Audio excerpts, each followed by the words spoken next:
आदाब आदाब अर्ज़ है। अस्सलाम वालेकुम व रहमतुल्लाहि व बरकातहू। अमेजिंग अप्रैल आफ्टरनून। आप तमाम का खैर मकदम है। मैं मिर्ज़ा अब्दुल्ला अली बेग, फैसिलिटेटर और मैनेजमेंट कंसल्टेंट हूँ। इंसान की सलाहियतें उभारने के लिए मैं कंपनीज और एजुकेशनल इंस्टीट्यूशंस की मदद करता हूँ। आप और हम लॉकडाउन के तहत या फिर कोविड-19 वायरस की वजह से अपने अपने घरों में मुक़य्यद है, और ऐसे हालात में मैं समझता हूँ हम इस वक्त का सही इस्तेमाल करते हुए अपनी सेहत बना सकते हैं। इसके लिए मैं ये वीडियो बना रहा हूँ कि आप अपनी जिस्मानी सेहत बनाएं और इसके साथ साथ दिमागी सेहत और रूहानी सेहत और फिर समाजी सेहत किस तरीके से बनाई जा सकती है, इसके 4 वीडियो की सीरीज में स्टार्ट कर रहा हूँ आज आपके साथ। और उर्दू में इसलिए कि उर्दू बहुत ज़्यादा मकबूल तरीन ज़बान है हिंदी। आज हम बात कर रहे हैं जिस्मानी सेहत के मुतालिक। देखिए, इस लॉकडाउन पीरियड में हमें 2 काम कर सकते हैं हम। या तो इसका गलत इस्तेमाल करके हमारे कुछ नहीं कर रहे हैं और रोते बैठे हुए हैं कि हम कुछ नहीं कर सकते, और वक्त का गलत इस्तेमाल करके और ज़्यादा परेशान होंगे। या फिर इस वक्त को कबूल करें कि ये अल्लाह की तरफ से ऊपर वाले खुदा की तरफ से आजमाइश है, खुदा की तरफ से आजमाइश है, और हम इसको कबूल करते हुए अपनी वक्त का सही इस्तेमाल करते हुए कुछ ऐसे काम करें जो कि हमारे लिए बहुत फ़ायदेमंद हो। मैं समझता हूँ मेरी पिछले 27 साल की रिसर्च के हिसाब से कि अगर हम सब चाहते हैं कि सेहतमंद रहें और उसके लिए हरकत भी करना चाहते हैं, तो 10 बातें हम इस वीडियो के ज़रिए से डिस्कस करेंगे कि किस तरीके से आप उसको हासिल कर सकते हैं। पहली 5 बातें जो कि आपको समझना और आपके जहन में रखनी चाहिए, और फिर 5 बातें जिसको आपको अमल करना चाहिए। तो सबसे पहली बात, जब कभी भी आप कोई काम करना चाहते हैं तो उसके लिए मोटिवेशन यानी मुहर्रिक चाहिए। आपको हरकत में लाने के लिए मुहर्रिक 2 किस्म के होते हैं। मोटिवेशन 2 किस्म का होता है, एक अंदरूनी तौर से आता है और एक बाहर से आता है। इत्तेफाक की बात है ये दोनों भी हमारे पास अवेलेबल है इस पीरियड में। बाहर से इसलिए कोविड-19 जो कि एक बीमारी है जो हमारे जरासीम के ज़रिए से हमें अटैक कर सकती है, तो हम अपने आप को सेहतमंद रखना चाहते हैं तो ये हम नहीं होने देंगे। ये हमारा एक्सटर्नल मोटिवेशन है। दूसरा, अंदरूनी तौर पे हम सब सेहतमंद ज़िंदगी, खुशहाल ज़िंदगी जीना चाहते हैं, और इसके लिए हम चाहते हैं कि अपने आप को स्ट्रॉन्ग बना लो। तो ये दोनों भी मुहर्रिक का आपके लिए फ़ायदेमंद है। दूसरी बात जो है मोमेंटस डिसीजन। ओके, इसका मतलब ये होता है कि आप एक फैसला करें कि आप ज़िंदगी को किस तरीके से गुजारना चाहते हैं। ज़िंदगी को गुजारने के लिए आपको फैसले लेने पड़ेंगे वक्तन फ़वक्तन कि किस तरीके से आपको आगे बढ़ना है, और तमाम चीज़ों के लिए कुछ प्रिंसिपल्स होने चाहिए, कुछ उसूल होने चाहिए जिससे बिना पे आप अपनी ज़िंदगी को आसानी से आगे बढ़ा सके। तो मैं समझता हूँ ये बहुत अच्छा डिसीजन होगा कि आप 2020 में अपनी सेहत को बेहतरीन बनाएं।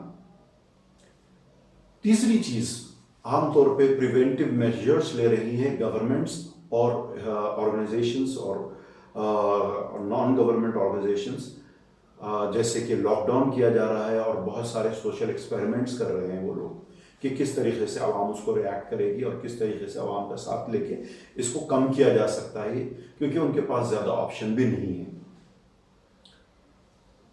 तो हमें चाहिए कि सही तौर पे इन तमाम चीज़ों को फॉलो करते हुए ही हम अपने सेहत के लिए कोशिश करें और अपने अहल वयाल की बेहतरी के लिए कोशिश करें। चौथी चीज़ जो है, प्रोटेक्टिव मेजर्स ले सकते हैं आप और हमें। प्रोटेक्टिव मेजर जैसे कि हम मास्क लगा रहे हैं या फिर फिजिकल डिस्टेंस मेंटेन कर रहे हैं। कुछ लोग सोशल डिस्टेंस बोल रहे हैं, मैं कहता हूँ सोशल डिस्टेंस को वर्ड को निकाल दें अपने डिक्शनरी में से, क्योंकि आज सबसे ज़्यादा हमें सोशल कनेक्शंस की ज़रूरत है, मगर फिजिकल डिस्टेंस के साथ। फिजिकल डिस्टेंस कितना, 2 मीटर या फिर उसके आसपास रखें, ये ज़्यादा बेहतर है हमारे लिए। फिर तीसरी चीज, पांचवी चीज जो हमें करनी चाहिए वो ये है कि प्रिपरेटिव स्टेप्स हमें लेने चाहिए या प्रिपरेटिव मेजर्स हमें लेना चाहिए। इसमें क्या हो सकता है, आप याद रखें कोई भी काम आप करना चाहते हैं उससे पहले आपको तैयारी करनी पड़ेगी। अब आप और हम सबसे ज़्यादा अपनी सेहत की एहसास कर रहे हैं, सेहत के लिए सोच रहे हैं और सेहत के लिए कुछ करना चाहते हैं। याद रखें कोई भी आपकी ज़िंदगी में आपकी सेहत नहीं बना सकता है अनलेस जब तक कि आप खुद अपनी सेहत बनाना ना चाहें।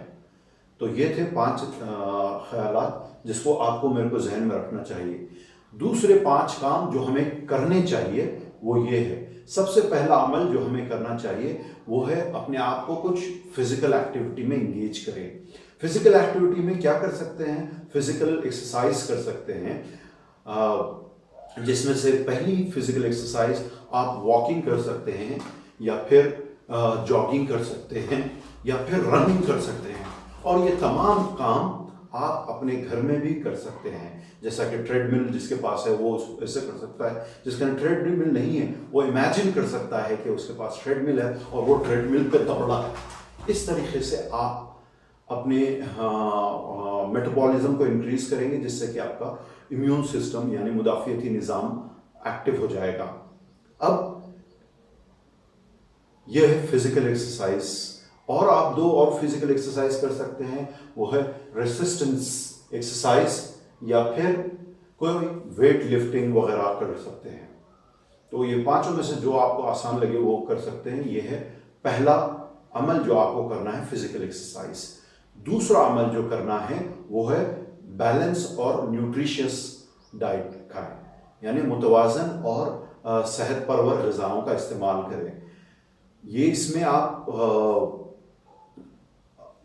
तरकारी खा सकते हैं, फ्रूट्स इस्तेमाल कर सकते हैं या डेयरी प्रोडक्ट इस्तेमाल कर सकते हैं या फिर अल्टीमेटली आप कोई मीट प्रोडक्ट भी इस्तेमाल कर सकते हैं, जो आपको अच्छा लगे। मगर प्रिंसिपल ये है कि क्या खाना इंपॉर्टेंट है, मगर क्या खाना अहम है, मगर उससे ज़्यादा अहम तरीन बात यह है कि किस तरीके से खाया जाए। जब भी आप ग़िज़ा खाएं उसका एक प्रिंसिपल है जो कि मुझे बहुत अच्छा लगा, हो सकता है आपने भी ये सुना होगा या पढ़ा होगा। वो प्रिंसिपल ये है कि drink your meal and eat your drink. इसका उर्दू में ट्रांसलेशन करूंगा आपके लिए। अपनी ठोस ग़िज़ा को इतना चबाएं कि आप वो पतला होकर पानी की तरह अपने जिस्म में जज़्ब हो, और अपनी माए ग़िज़ा को यानी पतली लिक्विड ग़िज़ा को इस तरीके से पिए कि वो सॉलिड की तरह आहिस्ता आहिस्ता अंदर जाए। इससे होता क्या है, जब आप अच्छी तरीके से चापते हैं, चावने के मुतालिक एक बात कही जाती है कि 21 मरतबा चाबें आप, या फिर उसके आसपास कुछ 10 मरतबा भी अगर आप चाबें तो अच्छे तौर पे चब जाएगा। बाद लोगों के लिए, बाद लोगों को थोड़ा सा ज़्यादा चाबना पड़ेगा। जब आप चापते हैं तो आपको सही तौर पे चबाने की वजह से सलाइवा निकलता है, जो कि अपने जिस मुंह में से वो सलाइवा आपको बहुत अच्छे तौर पे अपनी ग़िज़ा को हज़म करने या फिर फूड के साथ मिलकर वो अंदर जब जाता है तो आपको आहिस्ता आहिस्ता बहुत फ़ायदा होता है। देखिए, हम सही तौर पे समझें, ग़िज़ा को चाप कर खाएं और सही तौर पे वो हाज़िमा होगा और जिस्म मजबूत होगा। तीसरी अहम चीज़ जो आपको करनी है वो है पानी का इस्तेमाल करें। आप पानी ठंडा या नॉर्मल ना पिए, मेरे हिसाब से गर्म या कुनकुना पानी इस्तेमाल करें। मैंने पिछले 2 साल से हॉट वाटर थेरेपी इस्तेमाल की है, जिसका में आम तौर पे ये होता है कि आप सुबह रोज़ाना 1 गिलास गर्म पानी से शुरू करते हैं, फिर 2 गिलास, फिर 3 गिलास, फिर 4 गिलास तक मैं गया, और फिर वापस अभी रोज़ाना मैं 3 गिलास सुबह में गर्म पानी इस्तेमाल करता हूँ। इससे मुझे सबसे बेहतरीन फ़ायदा ये हुआ है कि आप सेलुलर लेवल पे, यानी आपके खलियों तक के इम्प्योरिटीज पूरे निकल जाते हैं और आप वो स्ट्रांग होना शुरू हो जाते हैं। तो ये बहुत ज़रूरी है कि आप गर्म पानी का इस्तेमाल करें।